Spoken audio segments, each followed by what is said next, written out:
믿게 하려 함이라 라는 제목을 가지고 함께 말씀을 또 나누고자 합니다. 한 주간 또 어떻게 잘 지내셨는지, 한 주가 어떤 분은 주일이 빨리 오지 않아요? 라고 말을 하지만 한 주가 참 이 주일을 준비하다 보니까 한 주가 참 긴 것 같아요. 말씀도 일주일 내내 묵상하고 생각하고 주시는 마음 가지고 한 주를 보내다 보니까 참 길게 느껴지는 삶이긴 합니다. 저는 그렇지만 또 이곳에 있는 한 사람들은 또 삶이 하루하루 바빠서 바쁜 삶 속에 오늘 아침에 눈 뜨면 또 주일이네 이런 생각을 하고 오지 않았을까 생각도 들긴 하지만 모든 하루하루가 늘 감사와 기쁨이 넘쳐나는 삶이 되기를 주님의 이름으로 축복합니다. 우리나라에 절기가 있어요. 절기가 있죠. 최근에 춘분이라는 절기도 지났습니다. 우리나라 절기하면 대표적인 건 아무래도 설, 추석이 있겠지만 그 외에도 수많은 절기들이 사실은 있습니다. 그 수많은 절기들이 우리나라는 아무래도 농경사회가 길어지고 그게 중요한 사회다 보니까 이 농경사회에 맞춰서 절기들이 많이 이루어져 있고 진행이 되죠. 그래서 참 신기한 건 그 절기들이 또 여전히 잘 맞고 진행이 되잖아요. 특별히 최근에 있었던 춘분이라는 것도 낮과 밤이 같아지는 그 절기라고 하잖아요. 그러다 보니까 전에 같으면 한 6시만 돼도 어둡고 깜깜했는데 요즘 7시가 돼도 환한 그런 때가 된 것 같아요. 우리나라는 그렇게 농경사회의 어떤 지혜를 가지고 그런 절기들을 정했고 절기를 지켰다면 교회에도 그런 절기, 또 교회력이라는 게 존재를 합니다. 교회력은, 교회 절기는 좀 아까 보여드린 이렇게 시작돼요. 맨 앞에 있는 이 대림절로 시작이 됩니다. 교회력, 즉 교회력은 이 대림절로부터 시작을 해서 성탄절, 주연절, 사순절 이렇게 진행이 돼요. 그래서 교회력은 보통 12월부터 시행이 됩니다. 이게 달력이 이렇게 된 게 아니라 그러니까 교회가 어떤 한 해의 사이클을 지킨다라고 하면 대림절부터 진행이 돼요. 그래서 대림절, 성탄절, 12월을 보내고 1월이 되면 이제 성탄절이 지나면 주연절이라고 하고 그 다음에 사순절입니다. 그래서 지금 우리가 이렇게 지내고 있는 절기는 바로 사순절의 기간이에요. 이게 그러니까 우리가 보통 설날 하면 우리나라는 설날 하면은 설날 연휴 3일 딱 끝나잖아요. 근데 이 교회력 절기는 그렇지 않아요. 이 사이클이 1년을 가득 차고 있어요. 그러니까 즉 뭐냐면 대림절이 끝나면 성탄절, 성탄절이 끝나면 주연절, 주연절이 끝나면 사순절 이런 식으로 연결이 돼요. 그래서 부활절은 우리가 하루로 알고 있지만 사실은 부활절은 50주, 7주 정도가 진행이 돼요. 그러고 나서 언제까지냐? 성령강림절까지. 그리고 성령강림절이 지나면 그때부터 대림절까지는 성령강림절 이후 몇째 주 이런 식으로 어쨌든 교회력이 절기가 진행이 됩니다.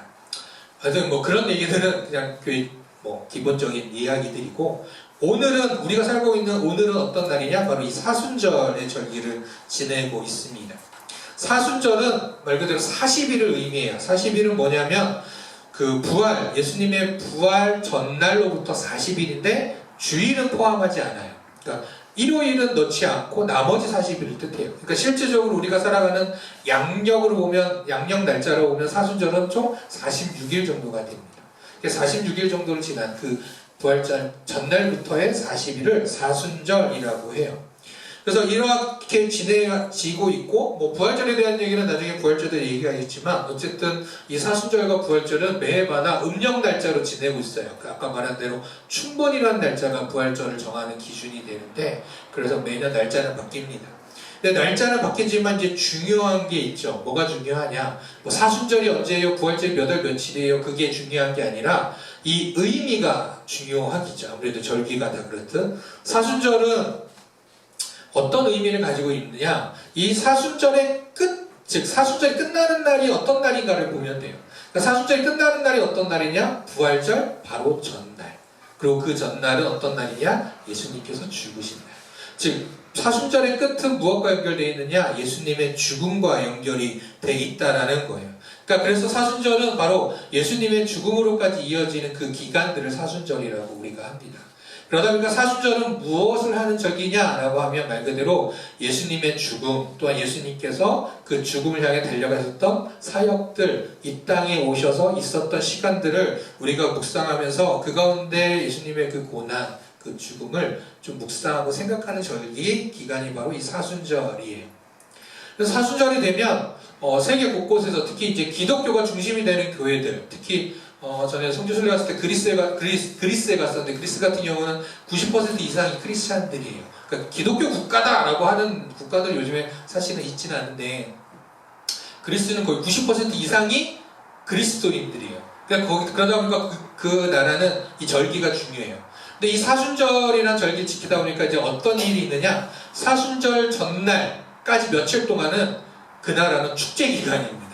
왜냐하면 사순절 시작하면 술도 안 마시고 놀지도 않고 유흥도 하지 않고 이 40일 동안은 정말 엄숙하고 경건하게 보내야 돼요.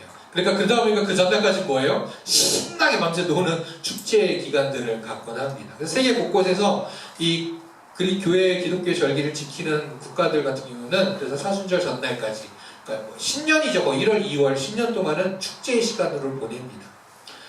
어쨌든 이렇게 절기들을 보내는데 어떻게 보면 아까 말했던 이 대림절은 예수님의 오심을 기다리는 연말이기도 하지만 대림절을 기다리기 때문에 대림절 절기는 뭔가 새롭고 설레이는 이런 시간이라면 사순절은 부활절을 기다리는 시간이지만 좀 엄숙하고 경건하게 보내는 날. 그래서 이 사순절 기간 동안은 40일 금식기도 하시는 분들이 계시고 금식하며 보내는 분들도 계시고 아무래도 좀 다들 경건하게 잘들 보냅니다.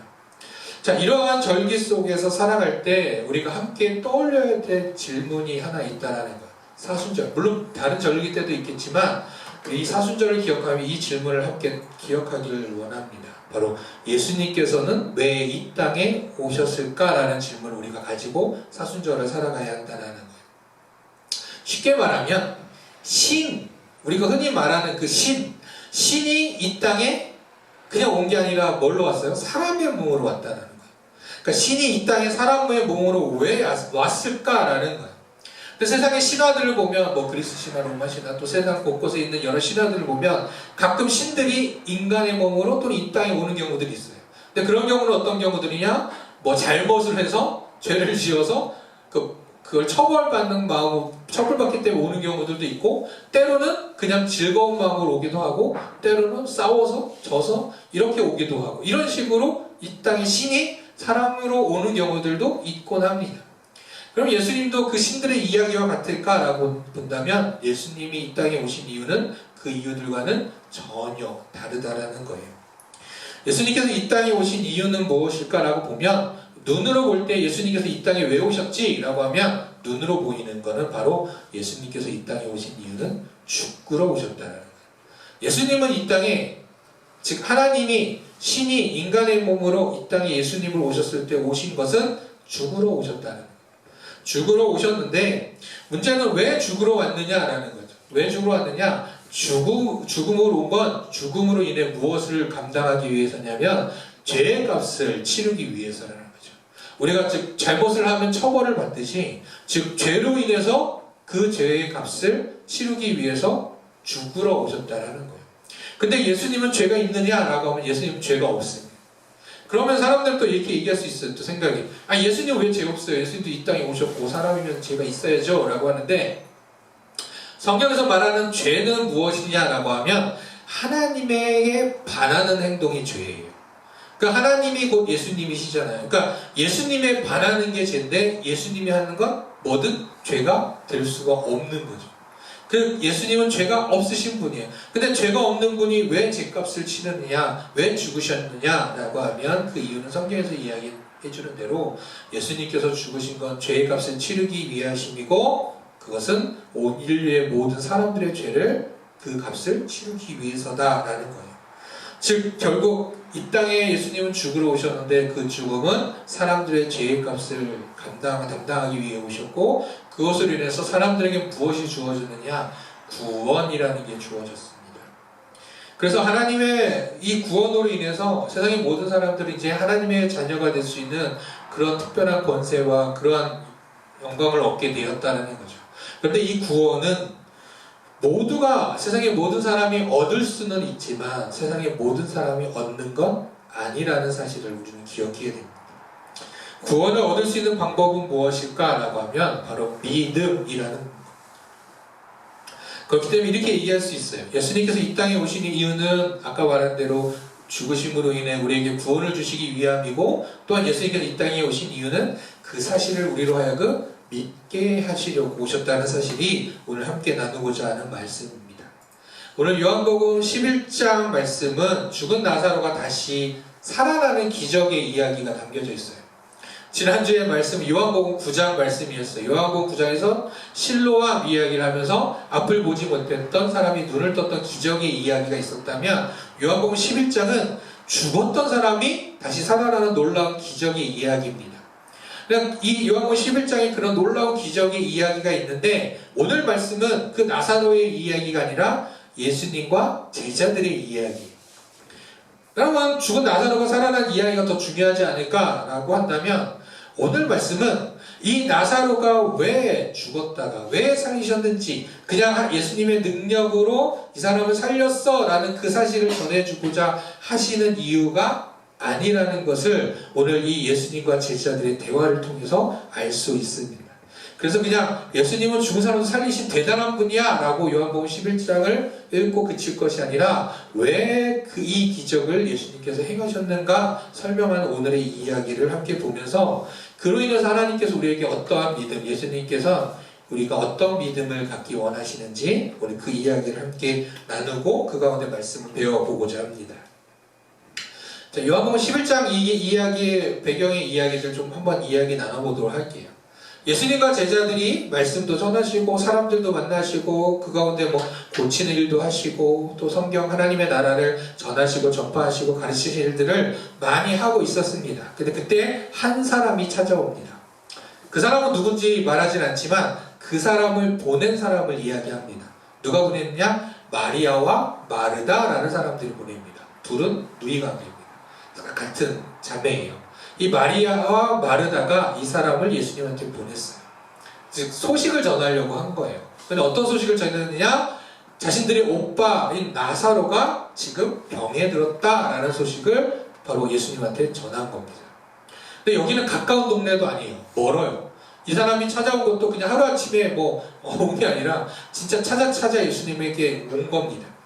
그만큼 우리 오빠가 아파요 라고 하면서 누군가를 통해서 소식을 전했다는 이야기는 물론 그만큼 친한 사람이기도 하지만 또 무슨 이유가 있습니까? 대충 감기 걸려서 조금 아프다고 사람을 보내겠어요? 잘 안 그러죠. 요즘 전화가 있어도 감기 걸렸다고 전화해가지고 쩌르르 물론 얘기할 때도 있지만 그걸로 이렇게 심각하게 사람까지 보내면서 하진 않잖아요. 즉 생사가 오고 갈 정도로 큰 병에 걸려있는 그런 상황이기 때문에 이 마리아와 마르다가 사람을 통해서 예수님께 사람을 보냈던 겁니다. 그만큼 그 생사가 오가는 상황이기도 했지만 성경에서 예수님의 그 사역을 볼 때 이 마리아와 마르다, 나사로 이 셋 남매와 예수님은 매우 특별하고 각별한 사이였어요. 서로서로 너무 아끼기도 했습니다. 여기서 나오는 마리아는 성경에서도 이야기하듯이 예수님의 머리에 향유를 붓고 예수님의 장례를 준비해 주던 그 향유 옥합을 깨뜨렸던 여인, 그 여인이 바로 이 마리아예요. 그만큼 특별한 관계였습니다.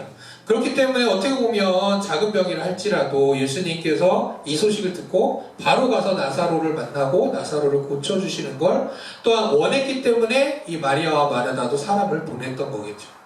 그런 게 아니었으면 그냥 있다가 나중에라도 이해할 수 있겠지만 사람을 보낸 이유 중에 하나도 예수님 우리 오빠가 아파요 와서 고쳐주세요 라고 하는 그런 마음도 있었을 겁니다.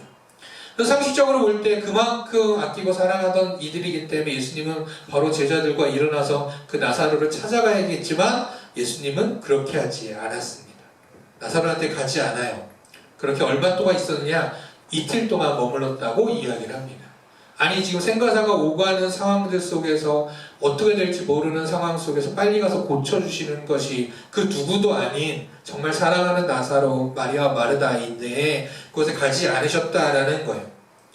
그러면 예수님은 순간 무슨 생각이 있어서 그럴지 모르지만 옆에 제자들이 아니 예수님 우리 나사로가 아프다는데 가야 되지 않겠습니까? 라고 다그쳐야겠지만 이 앞에 어떻게 예수님께서 말씀하시느냐? 나사로가 죽을 병은 아니다 라고 예수님 말씀하세요. 그러니까 제자들도 좀 아픈가 보다 예수님은 다 아시네 이렇게만 생각하고 다그치지 않았고 그냥 그곳에 머물며 동일하게 말씀을 전했던 거죠. 그리고 그렇게 시간이 지나 이틀이 지난 후에 예수님께서 제자들과 함께 이제 출발하자, 가자, 나사로에게 가자라고 이야기를 합니다. 그러면서 나온 게 바로 오늘 본문이에요. 그러면서 예수님께서 뭐라고 말씀하시느냐? 우리 친구 나사로가 잠들었다. 그러나 내가 깨우러 간다. 자, 우리 나사로 깨우러 가자 라고 예수님이 말씀하신 거예요.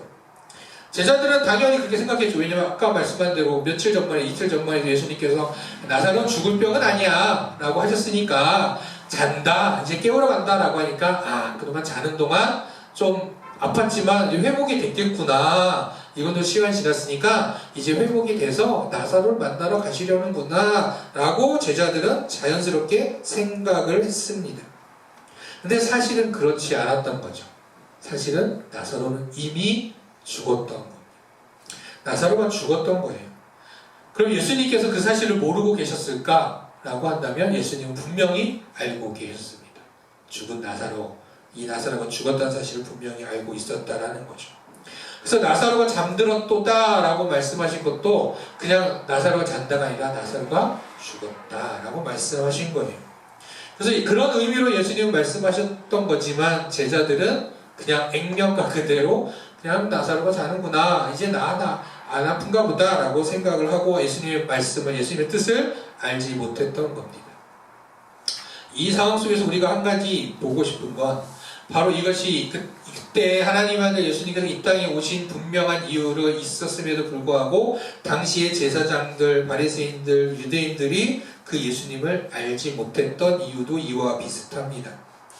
또한 그들뿐만 아니라 오늘을 살아가는 우리도 또한 비슷할지도 모릅니다. 예수님께서 이 땅에 오셨 이유가 분명히 우리에게 있음을 또 성경을 통해서 또한 교회를 통하여서 사람들을 통해서 계속 보여주고 있지만 그렇게 교회가 세워지고 했지만 여전히 보지 못하고 듣지 못하고, 아니 보아도 보지 못하고 들었어도 듣지 않는 사회, 이러한 세상 속에 살아가고 있다는 거죠. 그렇기 때문에 계속 교회가 세워집니다. 그리고 교회에서 계속 전도를 하고 복음을 전하고 예수님을 전하고 또 이 성경을 전합니다. 그리고 그것을 듣고 깨닫기 원하는 마음으로 나아가는 거죠. 근데 요즘 세상은 어떤 세상이냐라고 한다면 대표적으로 말하는 건 바로 믿음이 깨어진 세상, 의심의 세상이라고 사람들은 말합니다. 왜 그렇게 말하느냐? 전에 같으면 물론 그래도 대부분 그렇지만 때로는 그냥 길을 가는데 저 맞은편에 오는 사람이 나와 아무런 상관도 없는 사람임에도 불구하고 때로는 의심의 눈초리로 바라봐야 하는 세상이 요즘 세상이기 때문이죠. 나와 아무런 상관이 없는 사람임에도 불구하고 조심해야 되고 눈치 봐야 되고 의심해야 되는 그런 사회 속에 살아갑니다. 근데 그런 세상 속에서 성경도 외면받고 있다라는 사실이에요. 그래서 성경을 우리에게 주시고 그 하나님을 믿고 예수님 믿고 살아가는 사람들이라고 크리스찬이라고 하지만 성경을 외면하는 경우도 있습니다. 그 성경을 외면하는 경우는 어떤 경우냐? 예수님께서 이 땅에 오신 이유가 분명히 있음에도 불구하고 교회에 나오는 이유는 그냥 내가 이 땅에서 어떻게 살아갈까? 나는 어떻게 잘 살아갈 수 있을까? 나 힘들고 어려운데 내가 어떻게 하면 위로를 받을 수 있을까? 나에게만 관심을 가지고 살아가는 그런 크리스천들도 많아졌다라는 겁니다. 성경은 처음부터 끝까지 바로 그 아들 예수님을 통해서 구원을 주신 하나님의 사랑을 분명히 이야기해 주고 있음에도 불구하고 여전히 성경을 바라보며 믿음을 가지고 살아간다고 하면서도 여전히 나의 복만을 누리며 추구하며 나의 삶만을 추구하며 살아가는 사람들이 있다는 거죠. 우리가 예배를 드리는 것, 이 찬양드림교회를 세워가면서 몇 번 말씀드리겠지만 이 교회가 세워진 이유는 단 하나, 하나님 앞에 예배 드리는 삶을 살아가도록 하기 위해서입니다. 예배를 통해서 회복하게 하는 것은 무엇이냐라고 한다면 바로 밝히 알아가는 삶을 살아가게 된다는 거죠. 하나님께서 어떻게 말씀하시고 어떻게 나를 만나주시고 내게 어떻게 하기를 원하시는지 그 하나님의 마음을 알아가는 것, 그 시작이 바로 예배라는 사실이에요. 그래서 우리는 예배를 놓치지 않도록 노력해야 합니다. 그리고 이 교회가 세워진 이유도 이 예배에 있다는 사실을 우리는 기억하고 예배를 통해서 하나님의 말씀을 듣고 그 말씀에 따라 살아가는 방법들을 하나님께서 알려주실 때 그 하나님의 말씀에 따라 마음에 따라 나아가는 삶을 살아가는 것, 또 그러한 삶이 바로 구원으로 이어지는 삶이 된다는 사실을 우리 모두가 기억해야 할 줄로 믿습니다. 그렇기에 이 예배를 드리면서 하나님의 선하시고 온전하신 뜻, 올바른 뜻을 분명히 알고 하나님을 더욱더 찾는 믿음의 성도들의 삶이 돼서 정말 온전한 믿음을 가지고 살아가는 주님의 백성들이 저와 우리 모두가 다 되시기를 다시 주님의 이름으로 축복합니다. 이렇게 밝히 알아가길 원하는 예수님께서 나사로는 잔다라고 말씀하셨지만 그 안에 나사로가 죽은 것을 이야기하셨지만 여전히 알지 못했던 제자들에게 이제 밝히 알려준다라고 말씀하십니다. 즉 그들에게 진짜 이야기를 들려주죠. 그 이야기는 무엇이었습니까? 나사로는 죽었다라는 겁니다. 생각해보세요. 제자들이 어땠을까? 정말 황당하지 않았을까 생각해요.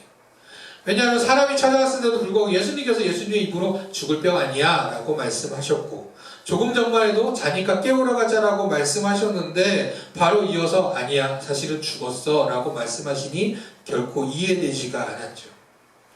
그러고 나서 제자 중에 도마가 하는 이야기 이렇습니다. 우리도 주와 함께 죽으러 가자 이렇게 이야기합니다. 근데 이 본문을 그냥 아무 생각 없이 읽으면 되게 이상해요. 예수님께서 나사로가 잔다 깨우러 가자 라고 하더니 갑자기 아니야 나사로 죽었어 그랬더니 갑자기 제자 한 명이 우리도 죽으러 가자 이렇게 얘기하는 정말 말도 안 되는 스토리의 이야기들이 쭉 이어져 갑니다. 생뚱맞기도 해요. 그런데 우리가 다시금 앞의 이야기와 이 지금 현재의 상황들을 우리가 한번 생각해보면서 맥락을 보면서 이 이야기를 듣는다면 조금 다르게 보입니다. 자, 첫 번째 왜 도마는 그런 말을 했는가 라고 한다면 이 나사로를 만나러 가는 길은 이제 예루살렘으로 가는 길입니다. 즉 지금은 예루살렘에서 떨어져 있던 다른 동네 요단강 저 건너편 쪽에서 있었거든요.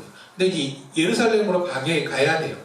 예루살렘 쪽으로 가야 되는데 지금 상황이 어떠냐? 예수님을 붙잡으려는 무리들이 있었다라는 거. 당시로서 예수님은 어떻게 보면 하나님의 아들인데 라고 우리는 생각할지 모르지만 당시로 보면 사회를 흔드는 어떻게 보면 테러리스트 같기도 하고 어떤 사회를 혼란시키는 어떤 그런 존재처럼 여겨졌어요. 그러다 보니까 당시의 무리들이 이 예수님을 붙잡을 생각을 했고 붙잡아서 예수님을 죽일 생각들을 하고 있었습니다. 즉 나사로를 만나러 가자라고 한다라는 것은 이 위험의 그 구덩이 속으로 그곳으로 가자라는 말과 똑같았다는 거죠. 그러니까 예수님께서 그곳을 가자고 하시니 도마 입장에서 말 그대로 예수님이 안 돼요 라고 하는 게 아니라 그냥 우리가 어찌 보면 우리 어디 가자고 하면 어떻게 합니까? 뭐 하자고 하면 어떻게 합니까? 화이팅! 야 해보자! 괜찮아! 뭐 약간 이런 그냥 말도 안 되는 그냥 이야기입니다. 무슨 말이냐? 죽음에 대한 이야기 생각을 해야 될 때에 사실 두려울 수도 있잖아요. 예수님 가면 죽어요. 가지 마세요 라고 할 수도 있었겠지만 그냥 이 죽음 앞에 이 두려움 앞에 괜찮아 그냥 힘내자. 그리고 결국에 뭐냐? 가봤자 죽기밖에 더 하겠어? 라는 마음으로 가지고 한마디로 사람 말로 객기를 부리는 그런 말이었어요. 죽은 나사로를 만나러 가자라고 말씀하신 예수님 좀 더 생각하면 죽을 줄 알았으면 미리 갔었으면 더 낫을 텐데 그러지도 않고 이제 가자고 하시는 예수님 이것도 이상한 상황 속에 예수님을 붙잡으러 지금 있는 그 무리들 또한 그 가운데 도마가 할 말 이런 상황 속에서 도마가 할 말 또 그 가운데 제자들이 할 말 그냥 죽기밖에 더 하겠어? 우리 그냥 죽으러 가자 라는 외침이 그 안에 있었던 거죠. 되게 이상한 상황이에요. 물론 아까 말한 대로 11장은 죽은 나사로가 부활하신 기적이 일어난 놀라운 장이에요 라고 말할 수 있지만 예수님과 이 제자의 이야기를 보게 되면 참 이 상황은 이상한 상황입니다. 그냥 나사로가 죽을 줄 알았으면 예수님이 그냥 갔으면 끝났을 그냥 그것만으로도 은혜롭고 감사할 일이지만 이렇게 혼란스럽고 말도 안 되는 상황들이 놓여져 있는 이 상황 왜 예수님은 이러한 상황을 연출하시고 만들었을까라는 거예요. 그동안 예수님께서 전하신 말씀도 있었고 예수님이 또 많은 사람들을 고치기도 하셨습니다. 정말 아까 말한 우리가 지난주에 본 대로 바로 9장에서만 해도 태어나서 한 번도 앞을 보지 못했던 사람들 눈을 뜨는 현장도 봤잖아요. 그러니까 제자들은 어쨌든 예수님의 그 병고침의 놀라운 능력과 말씀을 전하시는 능력들을 보았습니다. 그런데 그들이 보지 못했던 한 가지가 있었고 그들이 꼭 알아야 할 것이 하나 있었으니 그것이 무엇이냐면 죽음이었어요. 왜 죽음을 이때 이야기하느냐? 이제 곧 예수님의 죽음을 그들이 맞이해야 했기 때문이죠. 즉 아까 동화가 말한 대로 우리도 주와 함께 죽으러 가자라고 하는 건 예수님의 죽음을 맞이하게 되면 그들이 선택할 건 뭐밖에 없겠습니까? 우리도 따라 죽자라는 거죠. 어떻게 보면 당시로서 억압 가운데 살아가던 그들이 뭔가 자유를 외치던 그들 무리였기 때문에 그냥 자유를 외치고 이 시위의 끝에 자신들의 죽음으로 인해서 우리 이스라엘이 뭔가 자유로워질 수 있다면, 내가 거기에 이바지할 수 있다면 그냥 난 죽어도 상관없어 라고 하는 정도의 생각들이 가득했던 거죠.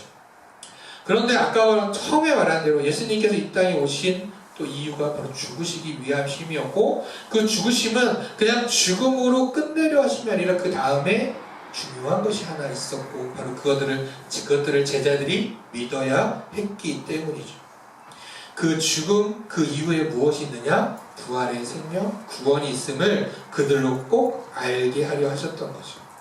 그래서 오늘 제목대로 예수님께서 이런 상황 속에 말씀하심이, 이러한 상황이 이루어진 이유가 있으니 그것이 무엇이냐면 너희로 믿게 하려 합니다. 나사로가 죽기를 기다리셨고, 또 그 죽음 이후에 그를 찾아가서 그를 다시 살리신 그 기적을 베푸신 건 그냥 나사로를 사랑했으면 죽이지 말아야죠. 근데 그런 상황에 놓여졌던 건 바로 제자들에게, 또한 제자들뿐만 아니라 그곳에 모인 수많은 그 기적의 현장들을 바라보게 된 수많은 사람들, 그리고 마리아와 마르다에게 꼭 알려줄 것이 있었으니 바로 그것은 그들로 하여금 부활을 믿게 하려 했다라는 사실입니다. 이 왜 부활은 당연한 거 아니야 라고 할지 모르지만 당시로서 유대인들에게서 죽음에 있어서는 부활은 없었어요. 즉 그들은 죽으면 그냥 본향으로 돌아간다 라고만 생각을 했어요. 그러니까 그들의 죽음은 뭐냐면 그냥 끝. 일단 죽은 끝. 그리고 그 다음 우리는 그냥 본향으로 가. 이 세상은 별개의 것이라고만 생각을 했던 거죠. 그런데 그들이 누리게 될 것, 그들에게 하나님께서 주신 것은 무엇이냐? 구원이요 부활이라는 것. 즉 나사로가 부활하였듯이, 나사로가 다시 살아났듯이, 물론 그것이 예수님의 죽음과는 좀 다르지만, 예수님의 부활과는 다르지만, 그 나사로가 죽었다 다시 산 그 현장을 바라보면서 이제 곧 그들이 맞이할 예수님의 죽음에도 무엇이 존재한다? 부활이 이루어질 거라는 걸 분명히 그들에게 알게 하고 믿게 하려 하심이라는 겁니다. 부활, 구원은 무엇과 연결되느냐? 믿음과 연결이 됩니다.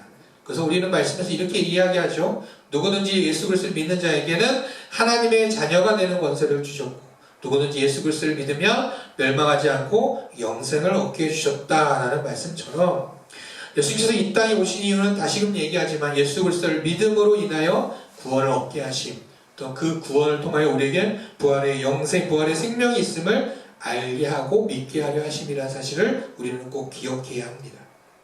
우리는 믿음의 사람들입니다. 그 믿음은 바로 예수 그리스도, 또 예수님을 통하여서 우리는 구원을 얻게 된다는 것, 우리의 죽음은 끝이 아니라 부활로 이루어진다는 그 사실을 믿는 것, 그것이 바로 우리의 믿음의 사람들의 믿음입니다.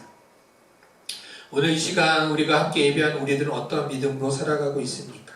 죽음이라는 걸 생각해 볼 때 죽음은 그냥 끝나는 것, 그냥 그때까지 열심히 살고 생명이 나면 그냥 그것으로 그냥 끝나는 것, 또는 요즘 과학 물리 많이 얘기하는데 물리적으로 볼 때, 과학적으로 볼 때 죽으면 우리의 몸은 그냥 다 분해돼서 다시 세상으로 돌아가는 것, 그러한 것을 죽음이라고 혹시 생각하고 있지는 않은지, 또는 죽음은 나랑 먼 이야기야, 나랑 무관한 얘기야, 상관없어, 관심 없어 라고 혹시 우리는 생각하고 있지는 않은지, 또 아까 도마처럼 또 때로는 죽음을 객기처럼 그렇게 바라보고 생각하고 있지는 않은지 우리가 한번 이 시간 돌아보기를 원합니다.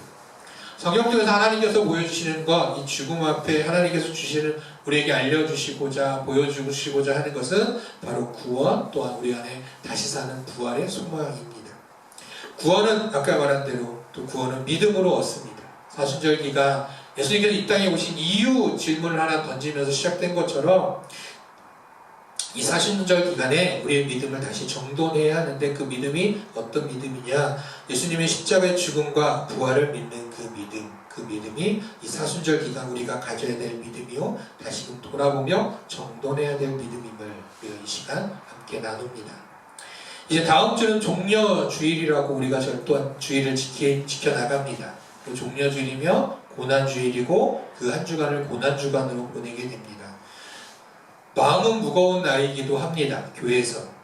그러나 우리가 예수님을 믿고 바라보며 또 예수님의 그 사역과 걸음의 그 무거운 그 걸음들이 바로 우리로 하여금 구원을 얻게 하시기 위하여서 우리로 하여금 그 사실을 믿게 하려 하신다라는 그 사실만큼 우리가 기억하면서 이때에도 구원의 감사와 기쁨과 감격 속에 나아가는 우리 모두가 되어야 할 줄을 믿습니다.